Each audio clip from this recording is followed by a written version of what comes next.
జగన్మోహన్ రెడ్డి ప్రభుత్వం మాటల ప్రభుత్వం కాదు చేతల ప్రభుత్వం అన్నారు మాజీ మంత్రి పేర్ని నాని. చంద్రబాబు హయాంలో ఎప్పుడైనా బీసీ ఎస్సీలకు పదవి కట్టబెట్టాడా అని పేర్ని నాని ప్రశ్నించారు.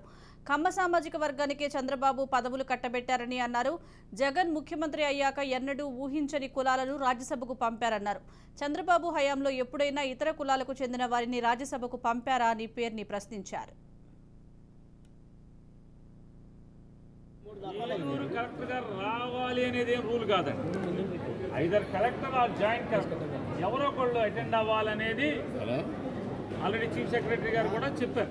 ఖచ్చితంగా ఇద్దరిలో ఒకళ్ళు హాజరయ్యేట్టుగా రాష్ట్ర వ్యాప్తంగా చేయిస్తానని చెప్పారు. కానీ ఇక్కడ ఏంటంటే మళ్ళీ ఆయన ఏమనుకోవాలో మనకు తెలియదు. ఇగో అనాలా ఏమనాలి, ఏమవుద్దంటే ఐఏపీ మీటింగ్ పెట్టాలి అంటే వ్యవసాయ అడ్వైజరీ బోర్డు మీటింగ్ పెట్టాలి, ఇరిగేషన్ అడ్వైజరీ బోర్డు పెట్టాలంటే అయితే నిన్న రాత్రి పెట్టాలి, నిన్న సాయంత్రం పెట్టుకోవచ్చు, లేదా ఇవాళ మధ్యాహ్నం పెట్టుకోవచ్చు.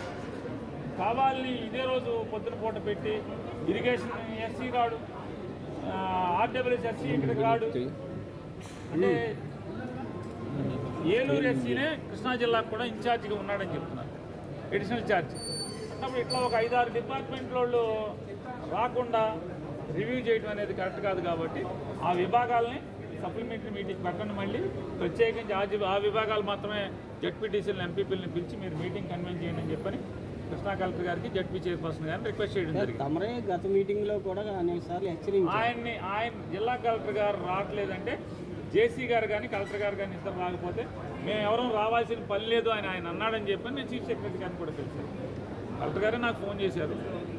ఇష్యూ కలెక్టర్కి నాకు కాదు, అంటే ఎన్నుకోబడినటువంటి స్థానిక సంస్థల్ని ఎవరు కూడా కించపరచకూడదు, నిర్వీర్యం చేయకూడదు, నిర్లక్ష్యం చేయకూడదని.